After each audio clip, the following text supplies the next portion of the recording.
నమస్తే అమ్మా. సార్ 2014 నుంచి మనం కేంద్రంలో బీజేపీ ప్రభుత్వం ఎన్డీఏ కూటమి నడుస్తున్న తీరు చూస్తున్నాం. నిజంగా ఇది ప్రజలు కోరుకునే పాలన, ప్రజాపాలన, సబ్కా సాత్ దేశ్ కా సబ్కా వికాస్, వికాస్. సబ్కా వికాస్ ఈ స్లోగన్ కి నిజంగానే ఇదైనట్టు ఆప్ట్ అయినట్టు నడిచిందంటారా? నువ్వేమైనా వికసించావా ఇండివిజువల్గా? మనం భారత పౌరులే కదా. ఇక్కడున్న నలుగురిలో మన ఇద్దరు కెమెరామెన్లని నన్ను నువ్వు ఏమైనా వికసించి కనబడ్డావు 14 ఏళ్ళు బట్టి? అప్పుల భారం తప్ప. దేశానికి కూడా 150 లక్షల కోట్ల అప్పులు పెట్టు కూర్చుని వికసిత భారత్ అంటే ట్రంప్ చెప్పినట్టు వీళ్ళ ఆర్థిక పురోగతి పటిష్టంగానే ఉండి కూడా వీళ్ళు పైకి డోలా కబుర్లు చెప్తూ ఒక నిస్సహాయ స్థితిలో ప్రభుత్వాలు నడుపుతున్నట్టుగా కంటెస్ట్లో చెప్పారు. చిన్న ఎగ్జాంపుల్ చెప్పాలి దీనికి. అసలు ఈ మోడీ ప్రభుత్వం కన్నా ఒక చిన్న స్టాటిస్టిక్స్ చదువుకున్నట్టుగా ఒకటి చెప్తే తర్వాత మనకి ఐపీఎల్ జరుగుతుంది చూడమ్మా. మొత్తం 2025 సీజన్కి 84 మ్యాచ్లు. అవును. పర్ డే ఒక మ్యాచ్ అయిందనుకో, అంటే 84 మ్యాచ్లకు సంబంధించిన దాంట్లో మొదటి టీం 20 ఓవర్లు, రెండో టీం 20 ఓవర్లు ఆడుతుంటే 240 బాల్. అలా టోటల్ బౌలింగ్ ఎంత అవుతుంది? 84 మ్యాచ్లకి 240 బాల్ చొప్పున 20,160 బాల్ వేస్తారు. దానికి బ్యాట్స్మెన్ ఆడతాడు, బౌలర్ వేస్తాడు, ఫీల్డింగ్ పెట్టుకుంటారు. ఇది ఉద్ధరించడానికి బ్రాడ్కాస్టింగ్ది 43,890 కోట్లు ఇచ్చారు బ్రాడ్కాస్టింగ్. అంటే చూడు, నువ్వు టీవీ పెడితే స్టార్ స్పోర్ట్స్లో ఇప్పుడు కన్నడ, తమిళ్, మన తెలుగులకు బట్టి వాళ్ళు కూడా తయారయ్యారు. అంటే మొత్తం దేశంలో ఉన్న భాషలన్నీ మన సదర్న్ స్టేట్లు కాబట్టి ఇవి ఇస్తున్నారు, నార్థన్ స్టేట్లు కాబట్టి బెంగాలీ, ఈస్టర్న్ అన్నింటిలో కూడా బెంగాలీ, ఒరిస్సా అలా పంచుకున్నట్టే కదా. ఇది బ్రాడ్కాస్టింగ్ కాస్ట్ 43,890 కోట్లు. సో నాకు అనిపించింది ఏంటంటే 43,890 కోట్లకి డివైడెడ్ బై 20,160 బాల్ కదా చేస్తే ఒక బంతికి 2,18,00,000 ఖర్చు అవుతుంది. ఎంత అవుతుందమ్మా? 2,18 లక్షలు. ప్రజలు మౌలకాలు కాబట్టి చెప్పాలి, ఎందుకంటే బంతి తయారు చేయడం కాదరా బాబు, ఆట మీరు చూస్తుంది. ఒక బంతి పరిగెట్టుకొచ్చి బౌలర్ వేసి batsmen Audi fielding cash in దానికి అది మనందరం టీవీలో చూడడానికి ఖర్చు 2,18,00,000. అంటే మనం ఎంత పోయే కాలంతోనో ఎంత పోత్రంతో ఆడుతున్నామో క్రికెట్ చూడండి, మీకు అర్థమవుతుందా? ఇది మన ఆర్థిక సామర్థ్యం. సో ఈ ఆర్థిక సామర్థ్యం కారణం ఏంటంటే లలిత్ మోడీ గారు ఉండేవాడు, ఆడే మొదలెట్టాడు కదా ఐపీఎల్. దొరికినోడికి దొరికినంత ఎత్తుకుని పోయాడు. మన దేశంలో కూడా లేడు కదా. అంటే దోపిడీకి ఆ రోజే కర్టెన్ రైజర్. వీళ్ళు మన వాళ్ళ తమన్ మ్యూజిక్ ఎట్టి రేపు మ్యాచ్ ఆడిస్తున్నారు చిన్నపిల్లలు చేసి. కానీ అటు లలిత్ మోడీ గారు దుకాణం సర్దుకుని వెళ్ళిపోయినంత సామర్థ్యం, విదేశాల్లో బతికేంత సామర్థ్యం తరాలకి ఇక్కడికి నీళ్ళు వస్తే మూసేస్తారండి. ఇది ఇప్పుడు అమిత్ షా గారు అబ్బాయిని తీసుకొచ్చి పెట్టారు, అభంశోభం తెలియపోయినా. గమనిస్తున్నావా? ఎంత పొటెన్షియల్ ఉన్న దగ్గర ఇవాళ నరేంద్ర మోడీ గారి పరిపాలన గురించి మీరు మాట్లాడుతున్నారు. Think big. అంటే ఏంటి? పెట్టుబడిదారీ వ్యవస్థ ఏదైతే ఉంటుందో దాన్ని పరిరక్షించడానికి మాత్రమే తప్ప. ఇప్పుడు మనకు సినిమాలు రిలీజ్ అవుతాయి, బెనిఫిట్స్ ఎవరికైనా 1,000 రూపాయలైనా 10,000 కొనుక్కుని ఆ రోజు పోతాడు. నెక్స్ట్ డే కడుపులో కాళ్ళు ఎట్టు కూర్చోడు, వీడికి గెంజి కూడా దొరకదు. అవునా కదా? దానికి ఏమంటారు? ఆనందం, వెర్రితల లేస్తే అని నేనంట. ఇది వాస్తవం. ఇప్పుడు మీరు అన్నట్టు నరేంద్ర మోడీ గారి ప్రభుత్వంలో వీళ్ళకి ఏంటంటే గజకర్ణ గోకర్ణ విద్యలు వచ్చినట్టు సిబిఐ, ఈడీ కేసులు ఉంటాయి. ఇప్పుడు ఈడీ కేసులో నేను కర్మగాలి చార్ట్ అకౌంటెంట్గా నేను చదువుకున్న రోజుల్లో, అంటే ఇప్పుడు కూడా చూస్తే గత యూపీఐ టర్న్ ఓవర్ దాకా చూసాను. అంటే ఇది కొత్తది కదా, దీని మీద కదా అడగడం. 97% సక్సెస్ రేషియో ఉండేది, ఓ 3% ఫెయిల్యూర్ ఉండేది ఈడీ కేసులు ఏమైనా ఉంటే. ఇప్పటికి ఏదో ఎలాగుందంటే దానికి ఏదో అపానానికి పిడుక్కి కూడా ఒకటే సామెత అన్నట్టు ప్రతి దానికి ఈడీఏ. ఓ రాజకీయ నాయకుల్లో ఉన్న బెదరగొడితే ఈడీ కేసులు. ఇప్పుడు మా సీఎం రమేష్, సుజనా చౌదరి, రఘురామకృష్ణరాజు గారు వాళ్ళందరి మీద కేసులే. కానీ వీళ్ళందరూ నీ రామయ్య సన్నిధి అని ఒక పాట పాడి అయోధ్యలో రాముడు కట్టినంత గొప్పడిగా అయ్యా నువ్వు అని నరేంద్ర మోడీ సన్నిధానంలోకి వెళ్ళిపోగానే వీళ్ళందరికీ మా కేసీఆర్ గారు చెప్పినట్టు వాషింగ్ పౌడర్ నిర్మా. ఈ తరుణంలో 193 మంది విపక్ష నేతల మీద ఈడీ కేసులు ఉన్నాయి. అలాగే 22-23లో 32 కేసులు పెట్టబడ్డాయి అత్యధికంగా. ఇప్పటి వరకు శిక్ష గురైన వాళ్ళు ఇద్దరే. అలా చూడు, రసగుల్లా అడ్వర్టైజ్మెంట్ ఉంటుంది, ఆడ నాన్న వచ్చి అడుగుతాడు రసగుల్లా తింటుంటే, ఎరా నీకు ఏ ర్యాంక్ వచ్చిందంటే క్లాస్లో 2nd ర్యాంక్ వచ్చిందంటాడు. మరి ఎంతమంది ఎగ్జామ్ రాశారు నీతో పాటు అంటే ఇద్దరే రాశారు అంటాడు. అలాగా వీళ్ళు కష్టపడి కొండందేవి ఎలగబట్టుకుందంటే ఇద్దరిని 193 మీద కేసులు పెట్టి భయం పెడుతూ, గతంలో కూడా యూపీఏ గవర్నమెంట్ అతీతంగా జగన్మోహన్ రెడ్డి మీద కూడా ఈడీ, సిబిఐ కేసులు పెట్టి ఈ రోజుకి కూడా తేల్చకుండా నాంచకుండా వాళ్ళ సాగు వాళ్ళు సచ్చే పరిస్థితి క్రియేట్ చేస్తూ భయాందోళనకి గురి చేయడే కాన్సెప్ట్ వెసెస్ అదే భయాన్ని ఈ ఎన్డీఏ సర్కార్లో ఉంటే ఎలా ఉంది అంటే జహాపనా రాజకీయాలకి తెరలేపుకుంటున్నారు. ఇదే అనితమ్మ మానాడు సభలో మాట్లాడుతుంది. మీ దగ్గర ఎక్కడ డబ్బులు తీసుకుని అదే అమ్మఒడి ఇచ్చాడు, అదే ఆడపిల్లలకి ఇచ్చాడు, అదే నవరత్నాల పథకాలని చెప్పింది. అంటే రాష్ట్ర ఖజానాకి డబ్బులు సంపాదించుకునే వెసులుబాటు కూడా ఒక రాష్ట్ర ప్రభుత్వం తీసుకుంది కూడా వాళ్ళ లిక్కర్ స్కామ్కి అభివర్ణిస్తూ నేలమాలిగలంటే ఎంత బాధాకరంగా ఉంటుంది. అబ్కారీ వ్యవస్థ ప్రభుత్వంలో పార్టీ పార్సల్స్ చేయండి, అలాగే లిక్కర్ షాప్లో పనిచేసే వాళ్ళు కూడా ప్రభుత్వ ఉద్యోగ కల్పన కింద దాన్ని ఎస్టాబ్లిష్ చేస్తూ ఇవాళ మీరు వచ్చి ఎత్తేసి 14% కమిషన్తో దగ్గర 3,000 కోట్లు తెరలేపుకుని మీరు ఈ మాటకు వస్తే ఓ లెక్క చెప్పాలంటే ఇప్పుడు ఆంధ్రప్రదేశ్ లో గతం కన్నా ఇప్పుడు లిక్కర్ రేట్ పెరిగింది కదా సార్? పెరిగింది కదమ్మా రేట్లు. అంటే మరి అంతకన్నా చిన్న కంపారిజన్ చెప్దాం ఒక్క నిమిషం. ఇది ప్రజలకు తెలియాలి ఇది, ఎందుకంటే మనం ఏది పడితే అది చెప్పేస్తున్నాం. ప్రజలు ఏంటంటే నిస్సహాయ స్థితిలో ఉండిపోతున్నారు. ఇప్పుడు మద్యం మనకి 2014 నుంచి 19 దాకా తెలుగుదేశం కూటమి.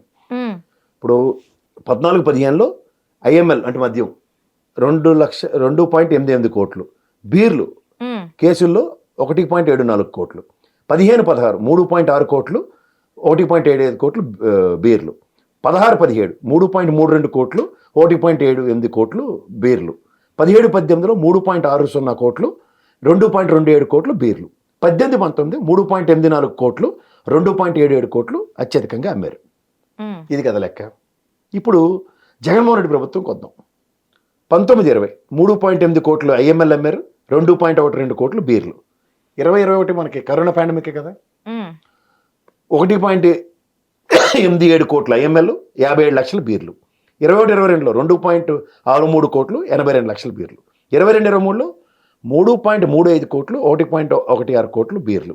23-24లో 3.32 కోట్లు, 1.12 కోట్లు. ఇతను చేసిన పని ఏంటి? హయ్యెస్ట్ రేట్లు పెట్టాడు.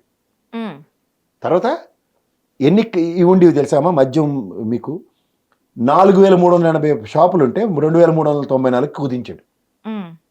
అలాగే 33% కుదించినట్టే కదా అది. అలాగే పెర్మిట్ రూములు అంటే లెక్కర్ షాప్ పక్కన పెర్మిట్ రూమ్ ఉండేది తాగడానికి, అది ఎత్తేసాడు జగన్మోహన్ రెడ్డి టైంలో. లేదు, వీళ్ళు 4,380 ఉండేవి. లెక్కర్ షాపులకు అనుబంధంగా ఉన్న 43,000 బెల్ట్ షాపులు. ఇప్పుడు బెల్ట్ షాపులు అతను కాన్సెప్ట్ తీసేసాడు మొత్తం. బెల్ట్ షాపు లేదు జగన్మోహన్ రెడ్డి టైంలో. వీళ్ళు ఇప్పుడు బెల్ట్ షాపులు అంగల్లో, చిన్నగా అంగల్లో కూడా ఎలా అమ్ముతున్నారో మనం చాలాసార్లు వార్తలు చూస్తున్నాం. ఇక్కడ చేసిన పనుల్లో ఏంటంటే ఎబ్బడి ముబ్బడిగా రేట్లు పెంచాడు అతను జగన్మోహన్ రెడ్డి. రెండోది, నువ్వు ఏ రేటు పెంచినా అది రాష్ట్ర ఖజానాకి వచ్చింది కదా. అవును, ఇప్పుడు రాష్ట్ర ఆదాయ వనరులు ఉన్నాయి. ఇప్పుడు మీరు రెవెన్యూ అండ్ స్టాంప్ డ్యూటీస్ పెంచారు, రిజిస్ట్రేషన్ ఛార్జీలు, మరి ఆదాయం రాష్ట్ర ఖజానాకి వస్తుంది కదా. ఎంత అనుభవం ఉన్న చంద్రబాబు నాయుడు గారు ఇదే బ్రెవరేజ్ కార్పొరేషన్ని ఈయన ప్రభుత్వ పరంగా నడుపుంటే నిజంగా అద్భుతం సృష్టించింది. ఇక్కడ ఇంకొక దీనికి అలిగేషన్ కి దారి తెరలేపారు సార్. వీళ్ళు డైరెక్ట్ గా ఎటువంటి డిజిటల్ పేమెంట్స్ లేకుండా మనీ పేమెంట్స్ మాత్రమే తీసుకున్నారు, ఎక్కడా కూడా లెక్క లేదు. ఇప్పుడు పాయింట్ ఆఫ్ సేల్ అంటారు. బ్రెవరేజ్ కార్పొరేషన్ ప్రభుత్వం ఏం చేసి స్పిరిట్ ఉంటుంది, ఏది బ్రెవరేజ్ కార్పొరేషన్స్ నుంచి. అవును, స్పిరిట్ కొని దాన్ని ఆల్కహాల్ కింద తయారు చేస్తుంది. అది ప్రభుత్వమే చేసింది. ఇప్పుడు దానికి 99 రూపాయలు లెక్కర్ వీళ్ళు రేటు పెట్టారు. అది ఎంత 150 రూపాయలు ఉండేది కదా. 150 రూపాయలు పాయింట్ ఆఫ్ సేల్ అమ్మే దగ్గర 150 రూపాయలు స్టిక్కర్ అందరికీ తెలిసిందే కదా. దానికన్నా ఎక్సెస్ రేట్ అమ్మితే మాట్లాడు. పాయింట్ 1. రెండోది, 150 రూపాయలకి అది డిజిటల్ పేమెంట్ ఏంటి? నా వల్లకాడైతేనే నా వసిన పర్వతమే డబ్బులు. నేను ఈ పాయింట్ ఆఫ్ సేల్స్కి ఎంత ₹1,00,000 స్టాక్ ఇచ్చాను, ₹1,00,000 మీద 20,000 రూపాయలు ప్రాఫిట్, ₹1,20,000 సాయంత్రం వాడు ఖజానాకి కట్టింది. ఏ ప్రాసెస్లో కడితే నీకేంటి? ఆన్లైన్ మనీ అన్నది డిజిటలైజేషన్ మొత్తం రాష్ట్రం అంతా ప్రపంచం అంతా అయిపోయి చచ్చిపోలే కదా. ఏటీఎంలో క్యాష్ దొరకట్లేదా నీకు? కొన్ని దగ్గర క్యాష్ ఇచ్చుకుంటున్నావు లేదా? He has made it A mandate. ఇక్కడ లిక్కర్ షాప్కి దగ్గర ఎక్కడ ఏటీఎంలు ఉండేవి కాదు. రెండోది, నిన్న జరిగిన సేల్స్ కనుక ఇవాళ పొద్దున్న 11 గంటలకు అమ్మితే తొగడం తాళం పెట్టుకు పోయేవాడు. ఇది తెల్లారులో అమ్మే కార్యక్రమం ఉండేది కాదు. That is called control. Control highest rate penalty class. అంటే రోజు ఆఫ్ ఫుల్ తాగేసే వాళ్ళు వారానికి ఒక క్వార్టర్ తాగే సత్తుకు తీసుకొచ్చాడు. అంటే రిస్ట్రిక్ట్ చేసినట్టే కదా. మీరే చెప్పారు రామారావు గారు సంపూర్ణ మద్యపాన నిషేధం అంటే దాంతో కుదరదు, రాష్ట్ర ఖజానాకి డబ్బులు పోయి పక్క రాష్ట్రాలకు పోతారంటే బేదలు తాగి చచ్చిన వాళ్ళు ఎంతమంది ఉండేవారు. అవును, ఇవన్నీ నియంత్రించిందే కదా ప్రభుత్వం, తీసుకున్న నిర్ణయమే కదా. సో ఇవాళ సంపూర్ణ మద్య నిషేధం ప్రాక్టికల్లీ ఇట్స్ నాట్ పాసిబుల్. ఎందుకంటే రెవెన్యూ వనరు, వన్ ఆఫ్ ది రెవెన్యూ వనరులు ఫర్ రాష్ట్ర ఖజానాకి అది ఒకటి. నేను ఎన్నోసార్లు చెప్తూ ఉంటా. ఆర్టీఏ వ్యవస్థ కానీ, మున్సిపల్ ట్యాక్సెస్ కానీ, లేదా స్టాంప్స్ అండ్ డ్యూటీస్ కానీ, అలాగే లిక్కర్ కానీ, పెట్రోలియం ప్రొడక్ట్స్, ఈ 5 మనకి రాష్ట్ర ఖజానాకు వచ్చి మిగిలినవన్నీ జీఎస్టీ పరిధిలో కేంద్ర ప్రభుత్వం ఏదాన్ని పెట్టుకుని దేహీ అని అడుక్కోవడం మన పని. సో ఇలాంటి దగ్గర ప్రభుత్వం తీసుకున్న దాంట్లో ఇవాళ అప్రహెన్షన్స్ ఏమున్నాయి? వీళ్ళ బాధ అంతా ఏంటంటే ఒక దీన్ని అద్భుతం కింద మలుచుకోవడం లేదు. ఇప్పుడు 14% లిక్కర్ రేట్స్ కమిషన్స్ పెంచారు, దగ్గర 3,000 కోట్ల పైచీల కమిషన్స్ వస్తున్నాయి. ఎక్కడికి వెళ్తున్నాం మనం? ఇది రాష్ట్ర ఖజానాకు వస్తున్నట్టే లేదు, ప్రైవేట్ దారీ వ్యవస్థ జేబుల్లోకి వెళ్తున్నాయి. ఇదే లిక్కర్ రేట్లు పెంచుంటే రాష్ట్ర ఖజానాకే కదా. అంటే end of the day you are getting it to the exchequer. అక్కడ రాష్ట్ర ఇండైరెక్ట్ గా వాళ్ళు చెప్తుంది ఏంటి అంటే జగన్మోహన్ రెడ్డి ప్రభుత్వ హయాంలో ఈ లిక్కర్ అమ్మటం వల్ల వచ్చిన దాంతో రాష్ట్ర ఖజానాన్ని నింపి మీకు అది పంచారు. ఇప్పుడు మేము మా హయాంలో ఏదైతే మద్యం అమ్ముతున్నామో అది ప్రైవేట్ దారులకు వెళ్ళిపోతుందమ్మా, మేము ఇవ్వలేకపోతున్నామని ఇండైరెక్ట్ గా చెప్తున్నారా? డైరెక్ట్ గా ముఖానికి అదే అర్థం. ఇప్పుడు ఫస్ట్ ఆఫ్ ఆల్ నీకు జీతం ఉంటేనే కదమ్మా ఇంటి వాళ్ళకి, అన్నం పిల్లం పిల్లలకి అందరికీ అన్నం పెట్టడానికి ఉపయోగపడుద్ది. నీకు జీతం లేకపోతే ఎక్కడి నుంచి చేస్తావు? చాలా నువ్వు జీతం రావాలంటే నేను జాబ్ చేయాలన్నది డిసిషన్ కదా నీ దగ్గర. ఈ జాబ్ చేసే కాన్సెప్టే ప్రభుత్వం క్రియేట్ చేసుకోవాలి. ఇవాళ మీరు స్టాంప్స్ అండ్ డ్యూటీస్ ఎందుకు పెంచారు? మరి ట్రూ అప్ ఛార్జీలు 1700 కోట్లు ఎందుకు వేసారు ప్రజల మీద? ఆదాయ వనరు క్రియేషనే కదా. అమ్మో జగన్మోహన్ రెడ్డిలో మేము పెంచమని కూర్చోవాలి కదా. అదే చెప్తున్నాడు. ప్రవచనాలు ఏమో అచ్చని పచ్చపోసు కబుర్లు చెప్తారు, చేసేవన్నీ ఇలాంటి పనికిమాల పనులు. ఇప్పుడు దీంట్లో లావు కృష్ణదేవరాయలతో అమిత్ షా దగ్గర కంప్లైంట్ ఇచ్చే దగ్గర వాళ్ళకి కూడా కావాల్సింది ఇదే. పార్టీల్ని, రీజనల్ పార్టీని సప్రెస్ చేసే కార్యక్రమంలో వాళ్ళు 1, 2, 3 స్ట్రాటజీ ఎప్పటి నుంచి చెప్తుంది అదే. వెస్ట్ బెంగాల్లో చూడండి 30 సంవత్సరాలు పరిపాలించిన కమ్యూనిస్ట్ కాంగ్రెస్ పార్టీలు ఎత్తావతలు విసిరేశారు. వీళ్ళే ప్రత్యామ్నాయం కింద ఎమర్జీ ఉన్నారు. ఇలా కేజ్రీవాల్ గుజరాత్లో ప్రత్యామ్నాయం అయితే ఆయన మొత్తం మూలాలు నరికేస్తారు. ఇది వాళ్ళ ద్వంద్వ విధానాలు. అంటే దీనికి జహాపన అని ధరం పోరాటాల దీక్షలు చేసి కూడా వీళ్ళ ద్వంద్వతనం తెలిసి కూడా భజన చేస్తున్న ఈ కూటమి ఆంధ్రప్రదేశ్లో ఉన్నంతకాలం మనకు ఎవరేం చేయలేం. చేత ఇది ప్రభుత్వ విధానాలు ఈడీని అడ్డు పెట్టుకుని సిబిఐతోనూ వాళ్ళ రాక్షస కార్యకలాపాలను నిర్వర్తించుకోవడానికి ఉపయోగపడుతున్న బీజేపీ ప్రభుత్వ సస్టైనిటీ ఇది. అంచేత పాశ్చాత్య దేశాల్లో అగ్రగామిగా ఉన్న యుఎస్ కూడా అంత మాట అనగలిగింది. ఎందుకు? The abilities. ఈ ఐపీఎల్ లాంటి మ్యాచ్లు ఒకప్పుడు కౌంటీలు ఆడి క్రికెట్ సామర్థ్యాన్ని పెంచుకునేవారు. ఇప్పుడు కౌంటీలు ఆడి బెట్టింగ్లు ఈ యాప్ల త్రూగా డబ్బులు సంపాదించడానికి రెవెన్యూ సోర్సెస్ క్రియేట్ చేస్తున్నారు. This all the difference people should know. ఎవరికి వెళ్తున్నాయి డబ్బులు? మళ్ళీ పెట్టుబడిదారీ వ్యవస్థకి. ఇది ప్రభుత్వం నిర్వర్తిస్తున్న ఐపీఎల్, బీసీసీఐ ఇవన్నీ చెప్తారు కదా. అలాంటప్పుడు రెవెన్యూ సోర్స్ ప్రభుత్వానికి రాకుండా దూరదర్శన్లో ఇవ్వచ్చు కదా కాపీరైట్స్ తీసుకుని. స్టార్ స్పోర్ట్స్కే ఇచ్చే ఇంతకు ముందు దూరదర్శన్లోనే వచ్చే అదే చెప్తున్నారు. అంటే ప్రభుత్వం ఆదాయ వనరు క్రియేట్ చేసుకోవడానికి ఉండదు, స్టార్ వాడికి మాత్రం ఇస్తారు. 2,18,00,000 బంతి విలువ. మనం ఎంత మాలోకల్లో చూస్తున్నామో చూడండి ఒక్కొక్కరు. అది లెక్క. Okay sir, thank you very much. Hit TV app, ఇందులో short news, live news, entertainment shows, movies, digital magazines తో పాటు మీ జిల్లా వార్తలను కూడా ఫ్రీగా చూడొచ్చు. అంతేకాదు కేజీ నుంచి పీజీ వరకు విద్యార్థులకు స్కాలర్షిప్ కూడా అందిస్తున్నాం. ప్రతి వారం 10 మందికి లక్కీ డ్రా ద్వారా ఒక్కొక్కరికి 10,000 రూపాయలు అందిస్తున్నాం. ఇంకెందుకు ఆలస్యం? వెంటనే హిట్ టీవీ యాప్ ని డౌన్లోడ్ చేసుకుని ఫ్రీగా ఎంటర్టైన్మెంట్ పొందండి. Hit TV app. Hit TV app. Please download hit TV app. Hit TV app ని ఫ్రీగా డౌన్లోడ్ చేసుకుని ఎంజాయ్ చేయండి. మీకు నచ్చిన ఎంటర్టైన్మెంట్ కోసం హిట్ టీవీ యాప్ ని ఫ్రీగా డౌన్లోడ్ చేసుకుని ఎంజాయ్ చేయండి. హిట్ టీవీ యాప్ ని డౌన్లోడ్ చేసుకుని ఆస్వాదించండి, ఆశీర్వదించండి. ఇంతమంది సెలబ్రిటీలు హిట్ టీవీ యాప్ ని డౌన్లోడ్ చేసుకోండి అని చెప్తున్నారంటే ఎంత మంచి యాప్ ఆలోచించండి. అమెరికా అమెరికాలో చదవాలనుకునే వాళ్ళకి విశ్వసనీయమైన పేరు మన శౌర్య కన్సల్టెన్సీ. UK లో 1 year masters, UK లో 1 year masters, 2 years work permit up to 5 years visa. Contact Saurya Consultancy. Contact 89851 89851.